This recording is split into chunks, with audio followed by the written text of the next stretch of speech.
Good evening, folks, and a very, very warm welcome to you wherever you may be. Thank you for joining us on DinamoTV.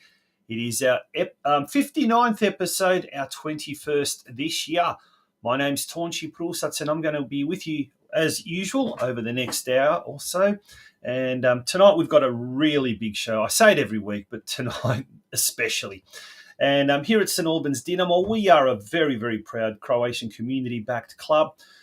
We are a soccer club, we indeed are, but we're also a community club. And tonight we're going to celebrate one of those parts of the Croatian community that is just all about positivity, all about culture, and that is our folkloric element. And over the weekend we had the Croatian Folkloric Arts Festival, and the president of the local Croatian Folkloric Group, Hrvatska Zora, or translated Croatian Dawn, ADRIANA Dorinko, will be joining us a bit later on. And her family has got direct contact or connection with Dinamo. We'll find out a little bit about that connection that lives on through the second and third generation of Australian Croatians. We'll also be speaking to our first team goalkeeper, MARKO BULIC, who last week had a perler and was named in the NPL Team of the Week. Last week, the team, of course, drew 2-2 against the then league leaders Heidelberg. And over the weekend, another 2-2 result in a highly entertaining game against the old rivals, South Melbourne. We'll catch up with Marko a little bit later on in the show, and he'll be talking about that. In addition to that, we've got all the news from the weekend. There were some games that were washed out. We'll find out about that. And we'll also find out about the senior women's big win on the weekend. We'll also hear from their assistant coaches, Ilya and Shaka. So stay tuned for that and a whole lot more on today's episode of DinamoTV. Folks, don't go away. Here's a word from our major sponsor, the I&D Group.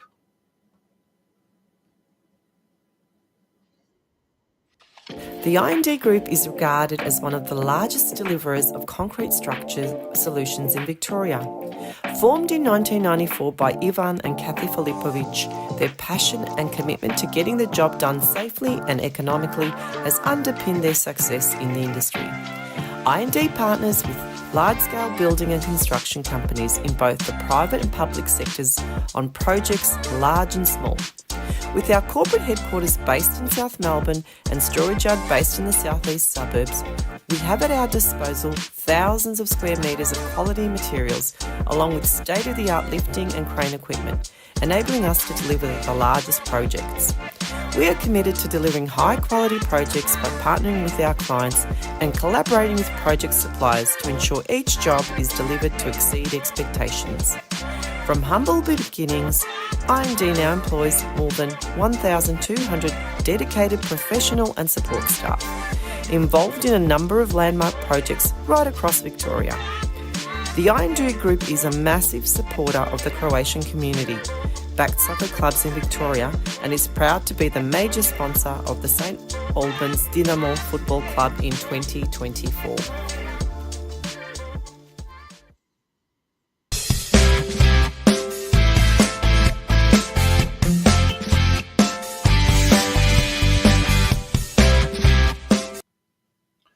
Yes, it's time for the news desk, and on the weekend it was was it 2 points loss or 1 point gained?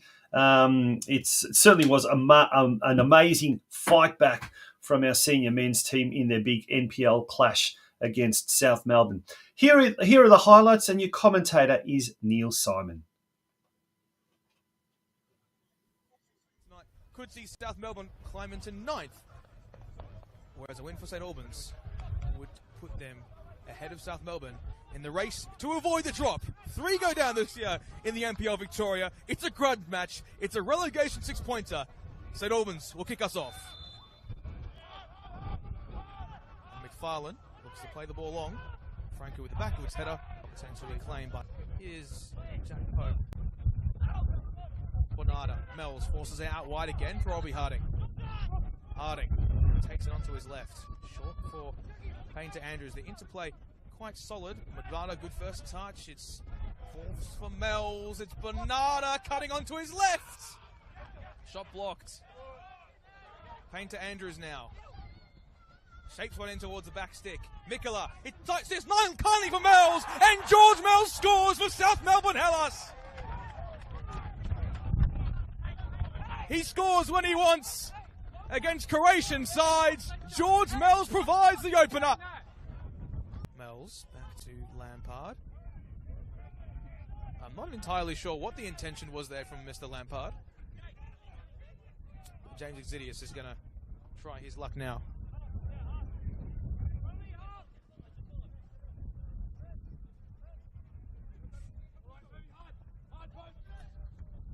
Dandenong City, James Exidius, of course, was formerly of there as well. What a neat ball from Mells, and it's Mikola who finds his way through. Max Mikola, yet again! A man rejuvenated. The knee slide to boot, and shows the Dinamo home fans that a bit too much talk might lead to action. For the Max Mikola exerting his influence. McFarlane eventually looks to get it wide. Evans scuffs the clearance. And now Harding. He lost his footing. Space. Lucas Burns. Mills. Breaking down that left flank. It's back with Lucas Burns. He's got time to deliver the all-important ball. It's a nice little 1-2. Lucas Burns inside it goes, and it's all the way towards Mikkel Platz, who gets the go-ahead goal for St Albans Dinamo. Tricky mix gets on the score sheet, and they are well within a manner of them to equalise potential. Absolutely crazy.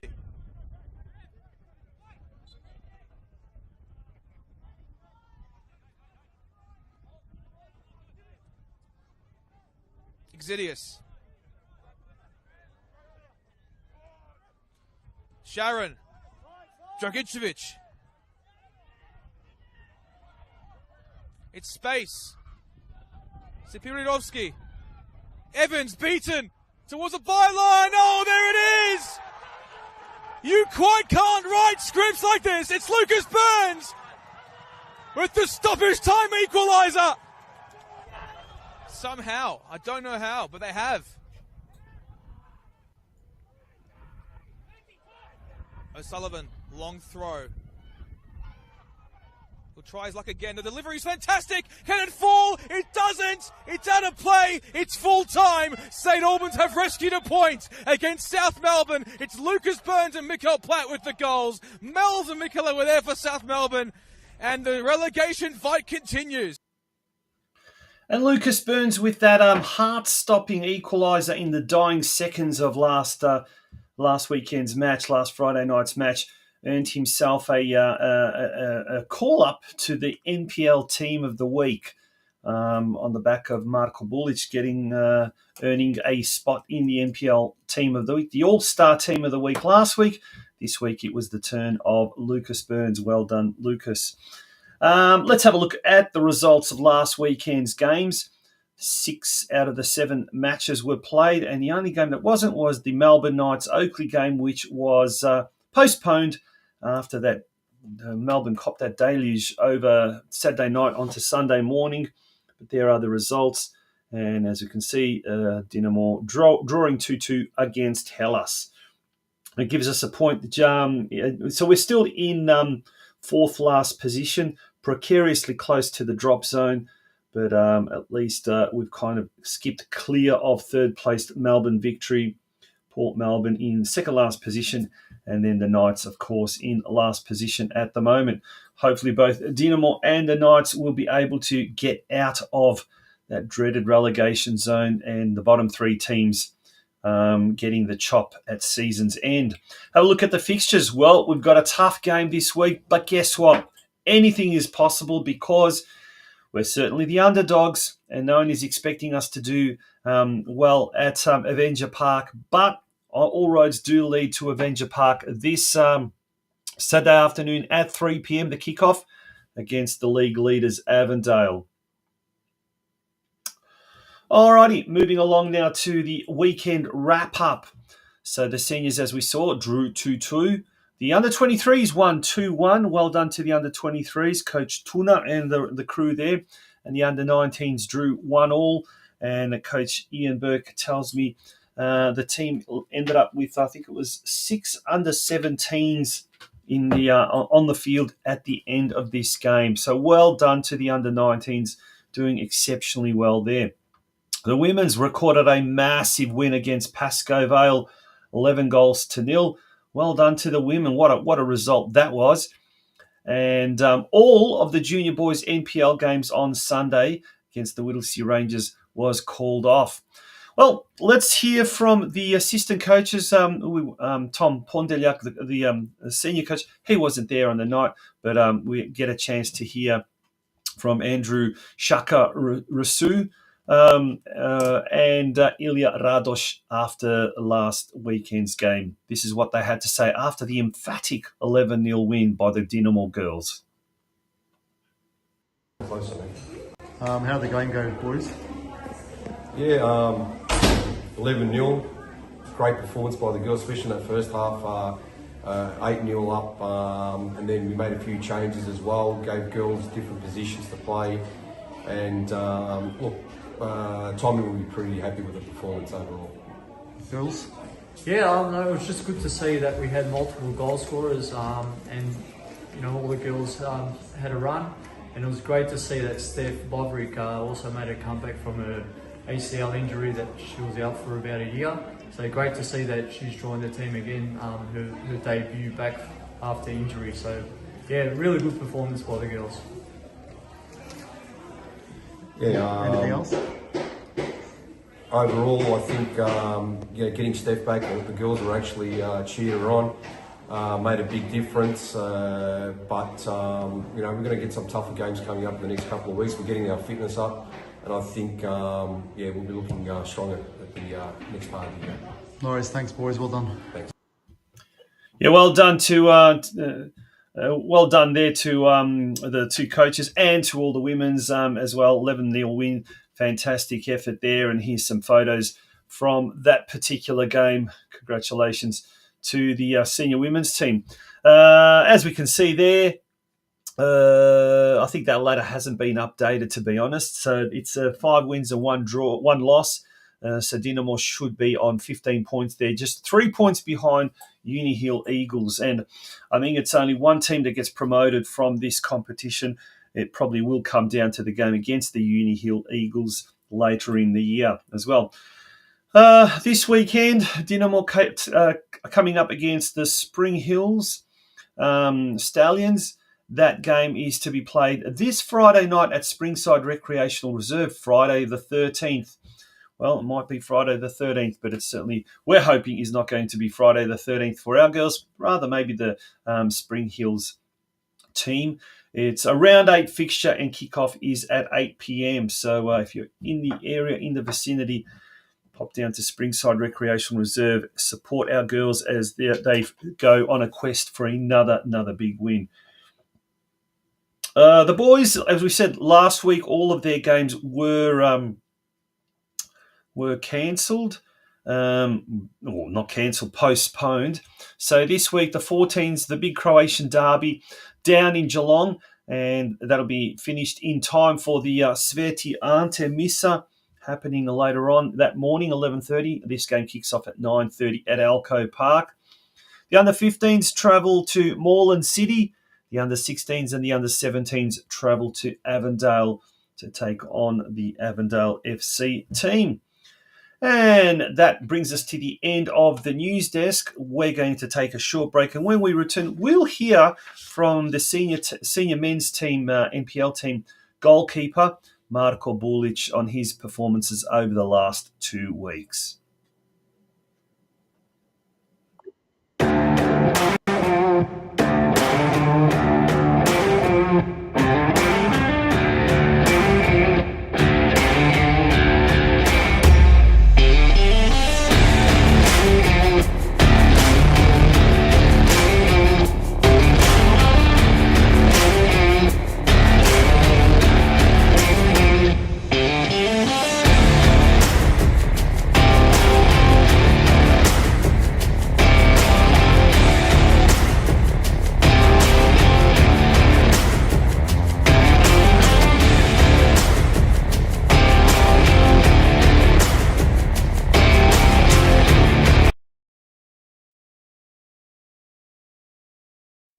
Marko Bulic has been doing his homework. He's been watching the highlights. He was aware to what was going on. Corner comes in near post. It's flicked on. Straight at Bulic there again. Well, half an hour left to go. Headers it down. It's kept in by Dow. Squares in on edge of the box. Yokokawa shoots. Good save. The follow-up. Good block by Mills. And what a save by Bulic there. It's his first game of the season for St Albans. He's come in under a real barrage from Heidelberg, especially in this second half. He's made it. And that was last week's performance against Heidelberg that earned our next guest a nomination in the NPL Team of the Week. And it's an absolute pleasure to welcome to DinamoTV, Marko Bulic. Marko, well done. Congratulations on last week, first of all. That was a great achievement. It was your first game sort of starting in the starting 11. You must have been absolutely wrapped. Yeah, look, happy to play, obviously, but just happy to help the team any way we can. Yeah, points better than no points, especially against like a hard team like Heidelberg. They're probably one of the best we've versed. So, yeah, just to come away with a result there is good. Now, speaking of Heidelberg, I mean, at the time they were near the top. They were doing really, really well. And you managed to take a point or take 2 points off Heidelberg at Olympic Village. And it hasn't been a happy hunting ground in recent years for Dinamo there, Olympic Village. But that must have, going into the game against South Melbourne on the weekend, it must have really given the team that little bit of, I guess, tonic that they really needed. Yeah, look, we touched on it before the game. We said, look, last week the effort was huge. Obviously, it's easy to get up for the big game. South's a big game. Heidelberg's a big game. But it just shows we can go toe-to-toe with anyone in the league. So there's no reason why we can't back up that effort and win the games where we should be winning and challenge for the games where people write us off. So it's all right. And speaking of South, that was a game in itself as well. Like, it had all sorts of thrills and spills and action. And look, they were leading 2-0 at one stage. But the boys managed to rally back. And what a comeback. And look, Indian drawing. But here's a little bit of footage where you managed to save the... so what was it? It was a great free kick. And, take us through that. That must have been really hard because your views probably obscured a bit by the wall. And the way the guy kicked it, you really had to react very, very quickly, which you did. Yeah, look, I think he's used the pitch a lot. It was nice wet, so he's thinking keep it low. Hopefully I spill it. Someone gets a nice easy tap and rebound, but you're just lucky to hold on to it, I guess. We do a lot of work in training. It's always on that pitch. It's always dewy at night, so we're quite used to it. But, yeah, just do your job and hopefully it all works out. Yeah. Now, how have you been? Look, what's the mood in the dressing room? I mean, 2 fantastic results against 2 tough teams, Heidelberg and South Melbourne. We would have loved to have won the game against South Melbourne as a real 6-pointer, but look, drawing against them, not a bad effort. This week, it's a tough one. Avondale, top team at the moment, away, Avenger Park. I guess we're the underdogs. There's no doubt about that, but it's almost a case of we're going there Saturday afternoon, nothing to lose. Is that how the boys sort of see it at the moment? Yeah, I think, look, we're taking every game week by week, which is good. We obviously went through that bit of a rough patch where we didn't get as many results against teams that people think we should be beating or at least doing better against, which was pretty average. And we owned it. I think we owned it in the dressing room. Everyone knew it wasn't good enough from the people who were and weren't playing. So I guess that's very good for our growth. And then, yeah, like I said, against Heidelberg, shows you can go toe-to-toe against anyone. So I think we've got that belief now and, like, just leave that back half of the season behind us and we get as many points as you can and that's all you can do. Yeah, now, look, the restructure at the end of the season, there's still talk that the bottom 3 are going to go down, but we're at the moment in 4th last position. Now, if it stays like that, great, but you obviously we need to start picking up points, and I guess it starts against Avondale, and if ever there's going to be a time to cause an upset, it's definitely this week. What can we expect from the team without obviously telling any tactics or anything like that? But what can we expect from the team going forward in the next few weeks? Just a never say die attitude, or what can we as fans expect? Look, I think against South, we were obviously going into that game. I think everyone in that change room, everyone sort of around the ground wanted to, well, not expected us to win, but you need some points there. And then going 2-0 down and then coming back 2-2, one of the last kick of the games, show some brilliant character. I think that gives you a lot of belief. I think going up 2-0, like you said, against Heidelberg, gives you a belief that you can go up against good teams and you can hold on against good teams. But if worst case scenario, you can always come back against good teams as well. So I don't think really Avondale maybe were the only team at the start of the season that sort of played us off the park. Obviously, fourth last isn't where we want to be, and I don't think our football reflects that either. I think we should be there's a couple teams I think that we should be on top of, but we're not, and that's just our wrongdoing. But yeah, against Avondale, all to play for. We're not going there and expecting like, oh yeah, game, just tick it off the list. We're going there. We expect 3 points from every game we play. It's interesting, the last two games. So against Heidelberg 2 weeks ago, we were 2-0 up. They managed to get us back to 2-2. And then against South Melbourne last week, we were 2-0 down and we managed to get it back to 2-2. My tip is it's going to be a 2-2 draw against Avondale. I don't know how, I don't know what, but yeah, I'll take that getting a point. Mate, thank you so much for joining us on Dinamo TV. Always a pleasure chatting to you. And thank you once again, and all the best for Saturday. No worries. Thank you very much. All the best. All right. Cheers. And that was MARKO BULIC, the senior men's NPL team goalkeeper, joining us here on Dinamo TV. Tough game on Saturday against Avondale, the league leaders at Avenger Park. We've got nothing to lose, and we're going to go there looking to cause the boil over of the season. And I'm sure the lads are capable of doing it. Don't go away, folks. We're going to take a short break. When we return, we'll continue with tonight's episode of Dinamo TV.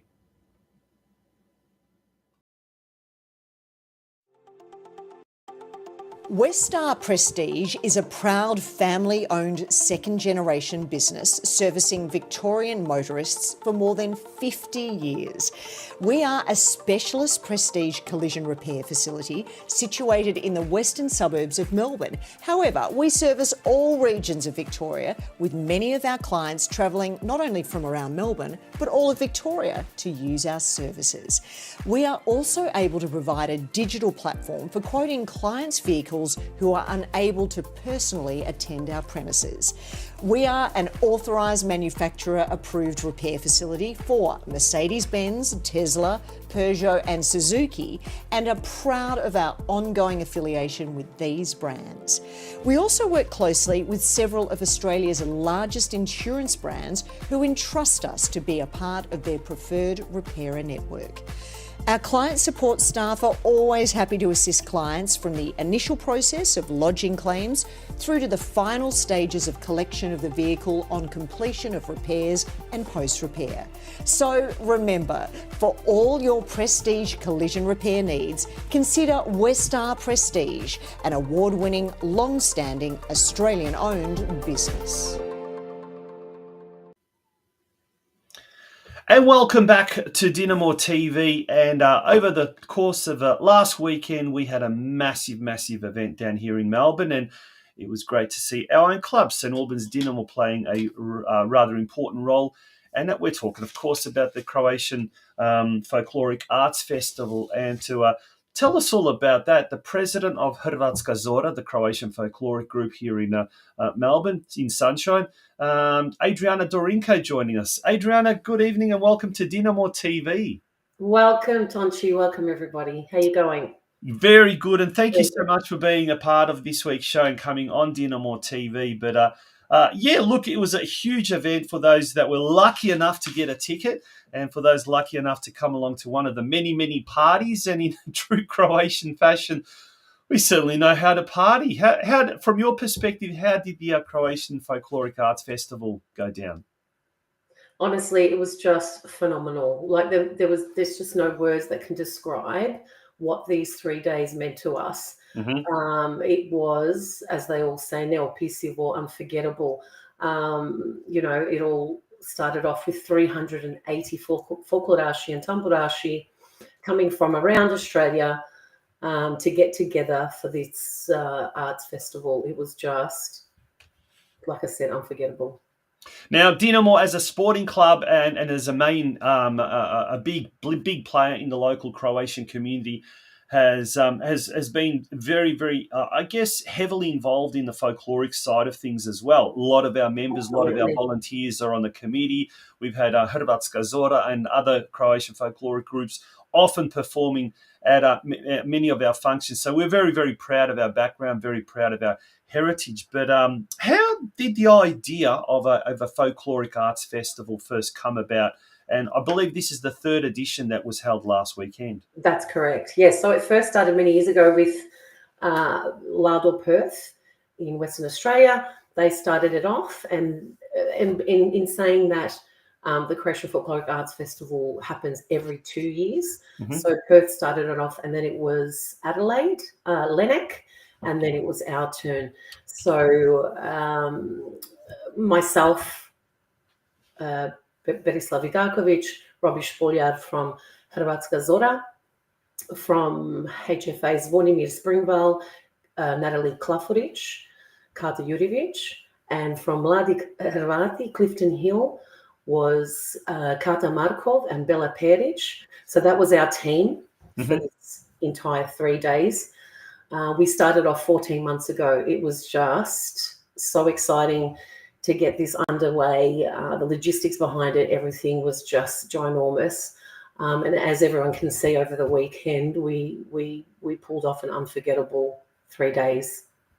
Yeah, and I'd also say, honoured to be a part of these three groups. Being from Melbourne, obviously we all do the same thing. We all push for, for our folklore, for our love of folklore, and just absolutely beautiful people to work with, and we're excited to keep sticking together and doing great things together in the future. Yeah. Now, later on in the show, we're actually going to have some footage from the festival closing out the show. But in the meantime, we've got some more footage here. And it all started on Friday night at Dinamo, at our very own club rooms, with the launch party. I guess you could call it the launch party. And it was the first of many, many parties to come over the course of the weekend. We've got a little bit of footage here. But, take us through how it all sort of started on Friday night at Dinamo. Yeah, absolutely. And the whole idea of spreading this out between our clubs, there you can see these clubs, but to show everyone that folklore is still strong. Not only are we keeping our culture and heritage alive, it's also about, Croatians being together, having fun, making forever friends. And it showed this weekend that the love of folklore is still going strong, and we showed that this weekend. As you can see at Dinamo, it was just amazing. I'd like to thank Ilya and the team for putting on such a great event, from the food to the drinks to the tent outside. We did a meet and greet with all the clubs from around Australia that attended. We had about 500 or more coming through on Friday night. We did some songs together. As you can see, the caller was literally going out the door. There was no room for any of that, but we still kept going until the late hours of the night. It was just amazing. In saying that, I just wanted to include just the other groups as well that attended that night at Dinamo, which was CFE Lardor WA, HFS Lennox Adelaide, Braća Radić Sydney, Domovina Sydney, AHFG Linjo Sydney Mladi Frankopani Sydney, and HKUD Lardor Geelong as well. So as you can imagine, 380 performers in the club rooms was just, and you know what? It just gave you goosebumps. It was just amazing. Now, it's amazing because you look at that footage and you really, really see a lot of younger members of the communities, the second, the third generation, probably, I guess, in some cases now we're moving into the fourth generation. Yeah, definitely. But, Dinamo, we're celebrating our 50th anniversary this year, and we're paying homage to the past, to a lot of the past founders, the co-founders, and all of that. And we'll talk about that because you've got a real strong family connection there a little bit later on. But it must be really heartwarming. Apart from the fact that you're bringing together such warm, lovely, kind-hearted people, but you're bringing this love of Croatian culture, of folklore, to second and third generations, and it's being carried on. That must be such an amazing, amazing feeling. Oh, it really is. Can I tell you? And that's not only on behalf of myself, but many of the other, obviously, people that have been involved in folklore for so long. Yeah. From, your committees to your teachers, to our members, hats off to everyone that puts in their time and effort to make these things happen and keep going strong. It brings tears to our eyes, especially this weekend. Looking at all those kids just smiling, having a good time, it just means the world. Yeah, and the showpiece of the night, I guess, was the spectacular concert on the Saturday night at the National Theatre. Tell us how that all went. So the National Theatre, that was in St Kilda, that was at 3 p.m. Yep. Again, as I said, we had the 380 performers coming through. So, yeah, the logistics behind that was massive, but it all worked out well. The kids were so excited. And as you can imagine, a lot of these generations haven't performed on a theatre stage. Yeah. So the excitement was overwhelming. Everyone was just, you know what, all the dancers were absolutely brilliant. Everyone performed so well. We had, I think, 700 tickets sold at the theatre, and so the crowd was amazing. We also had Rubbish Bulliard as our MC, legend.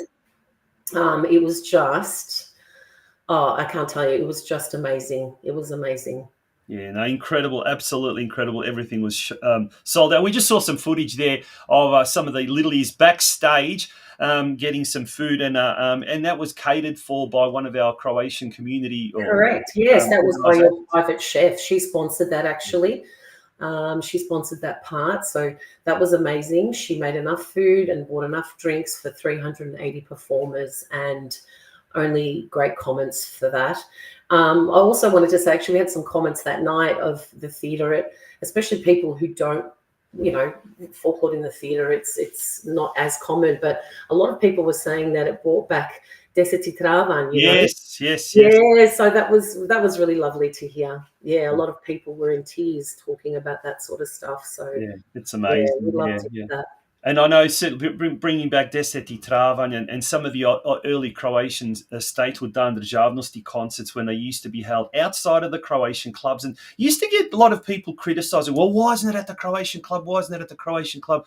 But taking it to a proper theatre and getting some of these first generation people who'd never been to theatres coming to these theatres was an experience in itself, I guess. But you did do both. You not only took it to the absolutely fantastic theatres like the National Theatre, but you also had the after parties at the Croatian clubs like Dinamo, like Sunshine Catholic Centre, like Melbourne Croatia the Social Club. Tell us about the after parties. Oh, I tell you what, we had to be very quick getting out of the theatre so everyone could, get to Sunshine on time. Also, in saying that, I'd like to thank Veličanstveni Dino and the new committee there at Sunshine, who are absolutely amazing. We all put on a great show there. Can I tell you, over 900 people in that sala. It was, again, I can't use that word enough. It was phenomenal. Can I tell you, Major Minor got onto that stage and those young people just flooded the dance floor. And us oldies just stood back in tears, goosebumps, just watching that. A lot of the parents were like, oh, we can't get on the dance floor. But I tell you, people were dancing in the hallways, wherever they could fit. It was just beautiful to see. Good Lord, Adriana, I'm going to have to pull you up on that comment there. I mean, we're of the same vintage and calling us oldies. Goodness me, the oldies. Well, I call myself an oldie when I see all those youngs on the dance floor. It was just what it is about. Yeah. And they did not stop. They just kept going. And we also had sing-alongs at the back of the hall. And, it was just an amazing send-off. Amazing, phenomenal, extraordinary. These are just some of the adjectives, some of the words being used to describe. But I'm going to ask you a question. It's probably going to be such a tough question to answer, but I'll ask it nonetheless. What stands out as some of the highlights from the weekend? And don't say everything, but yeah. Well, I was going to say I can't fault not one little bit, but obviously, sharing it around our clubs, which I thought was just, a great idea. Like I said before, it also it gets the others, everyone else that's around the clubs too gets to see how important folklore is and how much love we have for it. But I must say, obviously, the theatre was,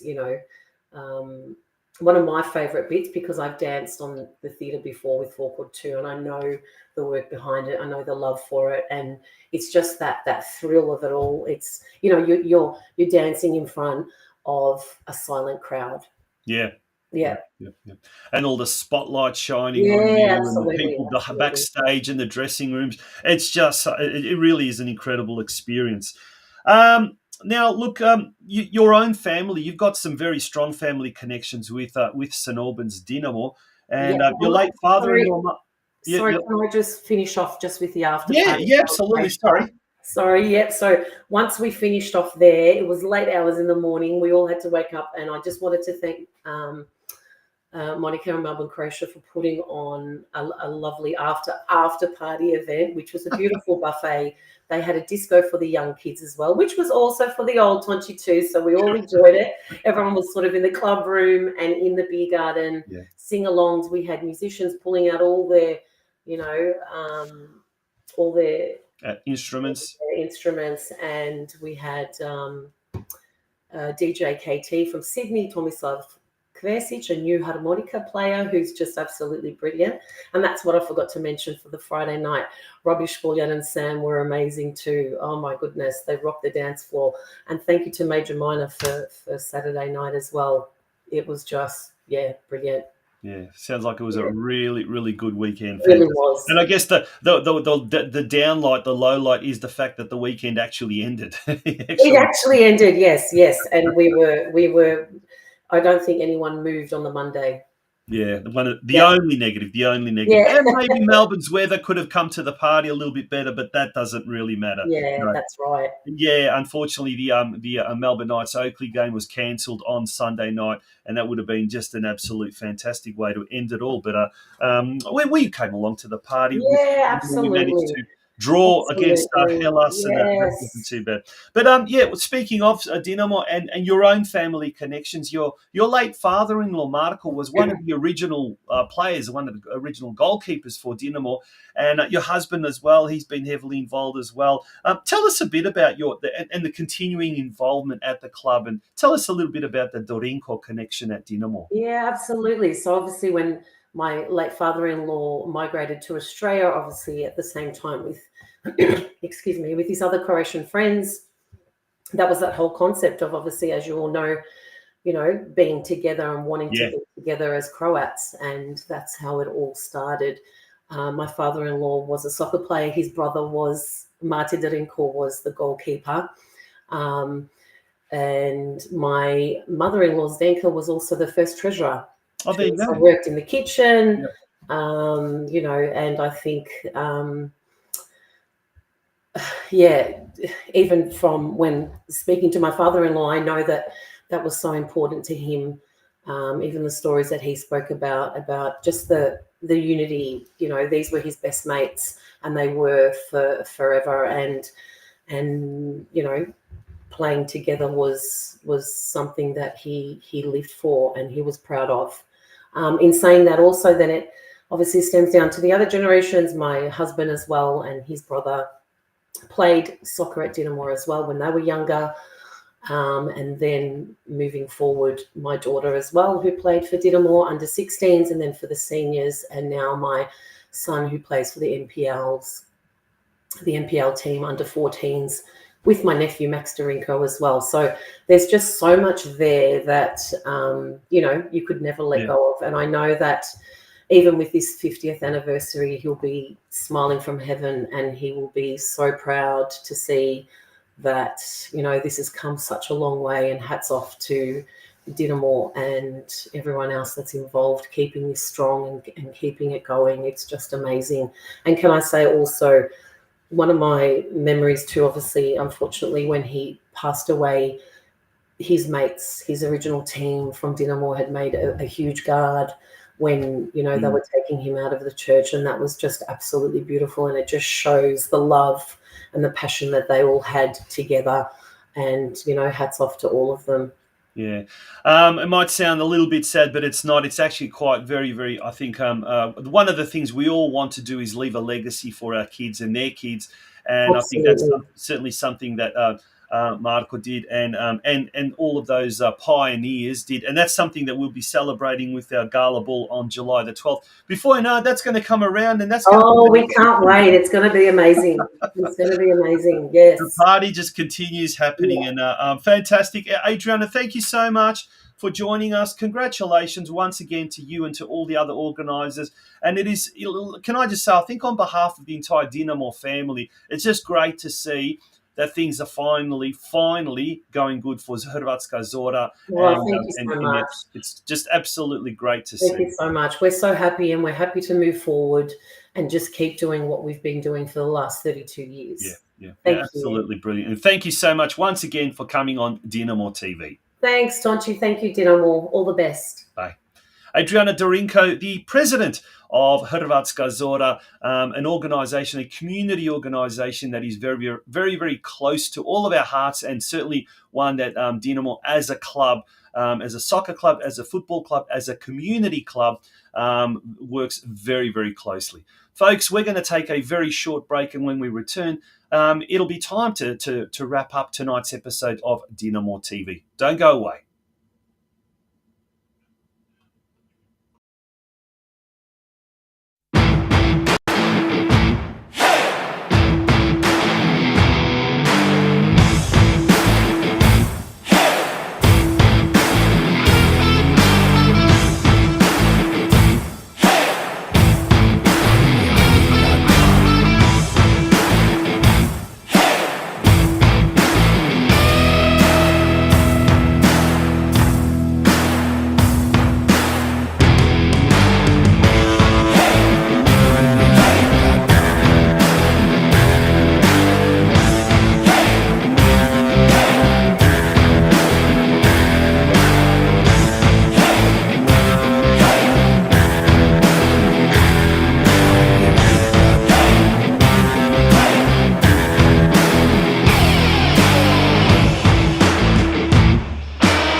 Tell you what, I reckon they should play that commercial just before the senior men's and the senior women's come out onto the pitch. Pumps you up, doesn't it? Well, we're almost at the end of DinamoTV, but yes, as we mentioned, the women's and the senior men's, they will be in action this weekend. So good luck to both of those teams. They both will be playing away from home. Now, before we do go, just a little bit of a community notice. In 2 Fridays' time, that's Friday fortnight, if you like, on the 27th of June at the St. Leopold Mandić Croatian Catholic Church in Sunshine, Fitzgerald Road. It is a special, youth mass is the best way to describe it, inviting all 18 to 35-year-olds to join us for mass, held in a mix of both English and Croatian. Please stay for a chat and refreshments in the sala, the hall afterwards. Bring along your siblings, cousins and friends. See you there is the message from organisers. Of course, it's not just purely for the 18 to 35-year-olds, younger brothers, sisters, or parents, grandparents can come along. It is very inviting and in a mix of English and Croatian. And on that note, thank you so much for joining us on DinamoTV this week. And we look forward to having your company again next Wednesday night. We're going to leave you with a couple of beautiful pictures, some beautiful music as well, from the Croatian Folkloric Arts Festival that was held last weekend in Melbourne. Good night. Bye-bye.